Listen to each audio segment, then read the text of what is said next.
నాయనమ్మ లెక్కనే ఉంది. అయినా నువ్వు ఆరేం చేస్తున్నావే? చుట్టాలు వస్తుందని ఫ్యాన్స్ ఆఫ్ చేస్తున్నారా? ఎందుకు? చుట్టాలంతా ఫ్యాన్ మీద కూర్చుంటా అన్నారేంది? పక్క గదిలో అన్నదానం అవుతుందట, మెల్లగా కొంచెం అంత పప్పు వేపించరా పో.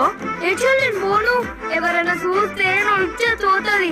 కావాలంటే నువ్వే పో. పోతావా? పోవా ఇప్పుడు. ఇంకా జర పెద్ద తెచ్చేటుంటే. టైగర్ కట్టిందే. నిన్నెందుకు కొట్టిండ్రా? నడు సంగతి చెప్తా. ఉప్పు కపూరం ఒకే ఒక పోలికుంగు.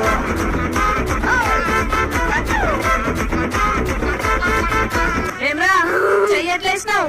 నిద్రముంటే ఎప్పుడు చేసి ఏ ఆగు, మాట్లాడుతున్నా కదా, చెప్పు ఎట్లేసినావు? మాట్లాడుకో మరి, చెప్పు ఎట్లేస్తావు? ఎట్లేసేపు కొట్టుకున్నాం.